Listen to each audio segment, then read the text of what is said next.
네, 계속해서 대전 둔산지구에서 선도지구 지정을 위해서 움직이고 있는 구역들에 대해서 말씀을 드리겠습니다. 제가 총 7개 구역이라고 말씀드렸는데요. 7개 구역 중에서 어느 곳이 더 유력한가? 이거는 아직은 모르겠습니다. 3월 중순이 돼봐야 알겠는데요. 제가 대전 재개발 재건축을 전문으로 이야기하는 중개하다 보니까 이거는 3월 말까지 모든 구역들에 대해서 한번 살펴보고 그거에 대한 영상을 만들면서 계속 알려드리도록 하겠습니다. 둔산지구 특별정비 예정구역의 대상 점수를 좀 보면요.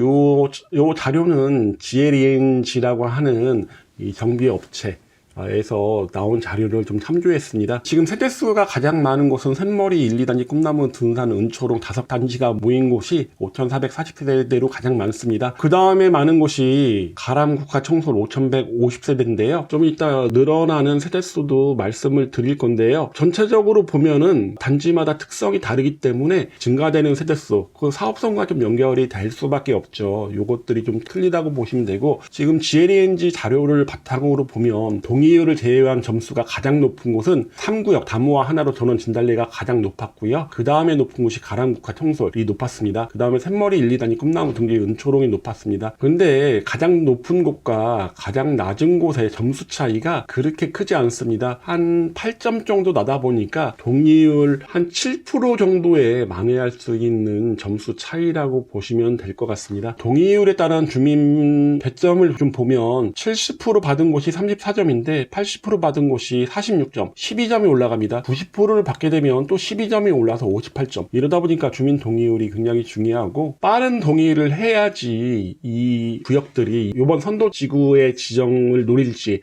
아니면 그렇지 않고 다음 단계를 노릴지 결정되다 보니까 구역별로 토지등 소유자가 판단을 빨리 해야 되지 않을까라는 생각이 듭니다. 둔산지구 특별정비 예정구역 대상지별 용적률을 보면요, 이 세대수가 다 틀리고 현재 용적률이 다 틀리죠. 근데 기준 용적률이 가장 많이 오른 곳은 하누리, 산호, 개나리가 375%로 192%가 올랐습니다. 오른 만큼 10%의 공공 기여를 해야 되다 보니까 기여율은 가장 많습니다. 19.2%의 기여를 보인다고 보시면 되고, 그리고 용적률이 높아질수록 지어질 수 있는 세대수가 많아지는 거죠.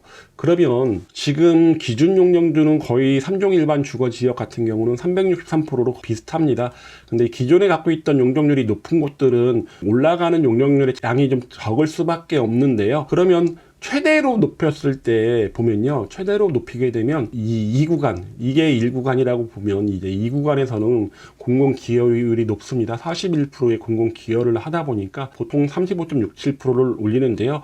그러면 기여분을 제외하고 450%에서 나머지는 돈으로 내든 아니면 공공주택으로 내든 토지로 내든 내다 보니까 실질적으로 토지등 소유자, 조합원들이 가져갈 수 있는 용적률은 400% 초반입니다. 그렇게 된다면 이 기준 용적률과의 차이가 약간 51% 정도 나는데요. 이 많이 지어지면 아무래도 고층이 되다 보니까 굉장히 답답한 면이 있겠죠. 쾌적한 단지가 안 되는 단점도 있습니다. 그러다 보니 몇 프로의 용적률, 기준 용적률만 가져갈 것인지 아니면 조금 더 높여서 400%, 410%까지 해서 쾌적성과 사업성을 잘 따져서 결정이 돼야 될 텐데요. 이거는 추후 정비 계획을 잡으면서 토지등 소유자, 주민들이 합심해서 좀 잡아야 될 것으로 보입니다. 대전 도래 예정안에는 1구간에서는 시행령에 나와 있는 10에서 40%의 공공기여를 하라고 했는데 가장 적은 양 10%만 했고요.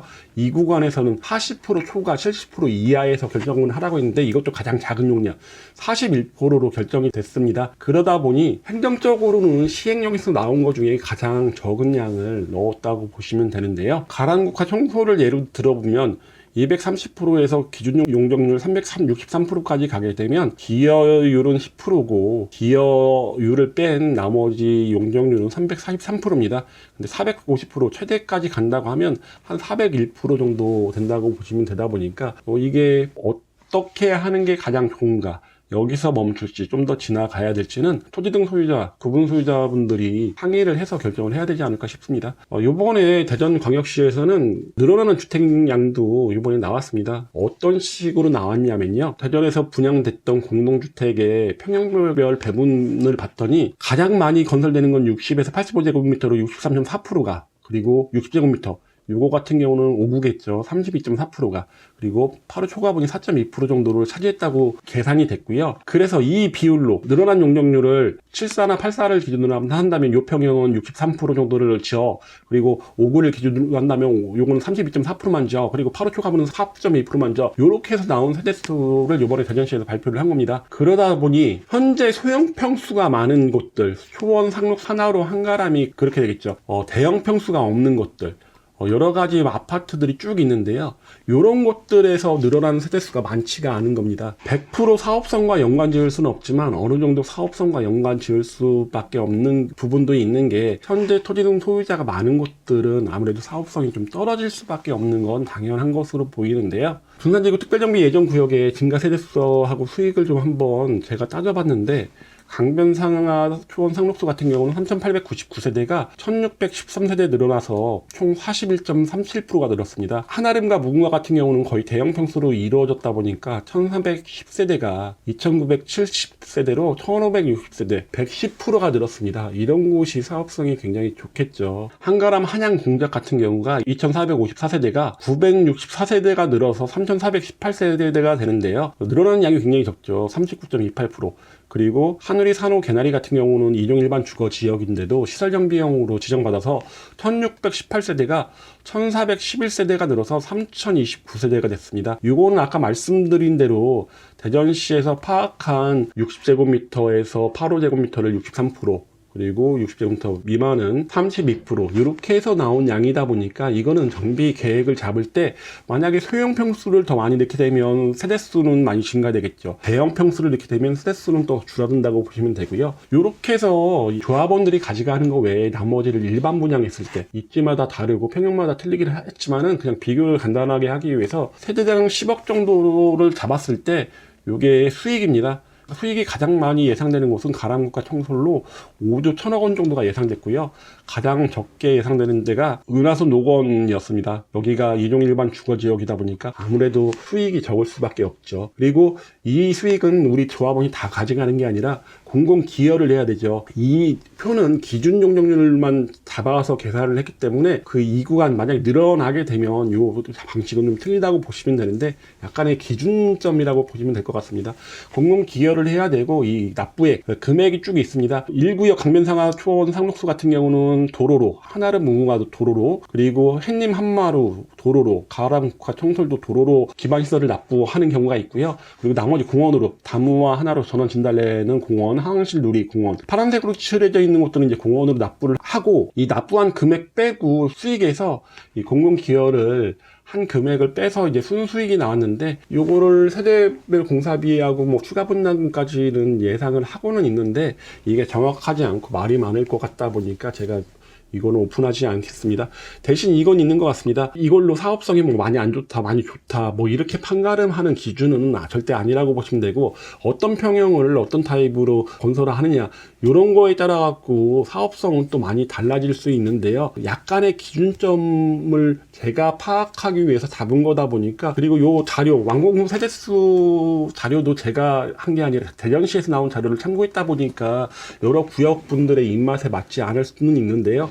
좀 냉정하게는 한번 보시긴 하셔야 될 것으로 보입니다. 이번 선도지구 지정이 굉장히 중요한 이유는요, 지금 연차별 이주 수요, 만약에 여기서 이주를 하게 되면 인근 지역으로 이주가 많겠죠. 특히 학생이 있는 부모들 같은 경우는 멀리 가지 못합니다. 그러면 인근 지역에 매물을 사든 아니면 전월세를 들어가야 되는데, 이주하는 양이 많으면 인근의 전월세 가격은 폭등하고 물건이 없겠죠. 이러다 보니까 그 양을 조정해서 대전시에서는 2026년에 5,000세대하고 최대 7,500이죠. 2027년 4,000세대, 28년 4,000세대, 요렇게 하다가 5,500세대로 늘어나는 시점이 뭐냐면, 2026년에 처음에 추진했던 곳들이 이제 준공이 되다 보니까 인근의 임대차 양이 늘어나다 보니 조금 더 늘려도 되겠다고 생각을 하는 것입니다.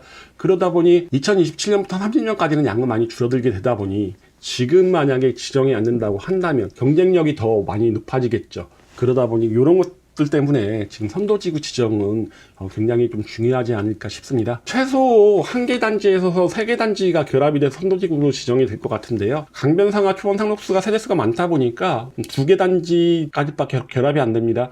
수정, 한가람, 경성, 금마을, 한우리 이쪽이 결합이 된다고 보시면 되고, 수정타운 같은 경우가 가람, 국화, 청소라고 결합이 되면 2개 단지 결합으로는 가장 많은 세대수 7,160세대가 나오고요. 수정타운이 한가람, 한양, 공자, 경성, 금마을하고 결합이 되면 7,374세대, 가장 많은 선도지구 지정량이 나옵니다. 근데 이제 문제가 뭐냐면 강변상하, 초원, 상록수가 1등을 하고 가람국화, 청솔이 2등을 했을 때, 그러면 7,500세대가 넘어가죠. 그렇게 하면 3등을 한 한가람, 한양, 공작이 3등을 했다고 한다면 3등을 한 곳이 2등을 빼고 선도지구로 지정해 줄 것인가, 아니면 3,899세대만 할 것인가, 이건 대전시에서도 고민이 되게 많을 것 같습니다. 왜 그러냐면 선도지구고 7,500세대까지 해야지 어느 정도 모범적인 사례도 보이고 올해 또 지방선거도 있다 보니까, 그런 면에서는 2등 때문에 3등도 안 되게 된다면 너무 양이 적은 단점이 있다 보니까 이건 대전시에서 고민해야 될 부분이라고 생각이 됩니다. 이렇게 오늘 선도지구에 대해서 말씀을 좀 드렸는데요. 제가 대전 재개발 재건축 전문으로 중개업을 하고 있고, 그리고 선도지구에 대해서도 많이 좀 파악하고 있다 보니까, 만약에 둔산 재건축을 보고 들어가려고 한다면, 투자로 들어가나 실거주로 들어가려고 한다면 어느 구역이 가장 좋을까, 이런 건 좀 고민을 해볼 필요가 있습니다.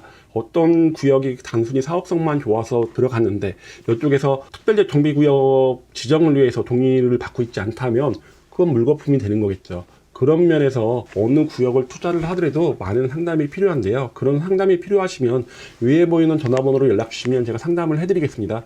그럼 이만 마치겠습니다. I know you told your friends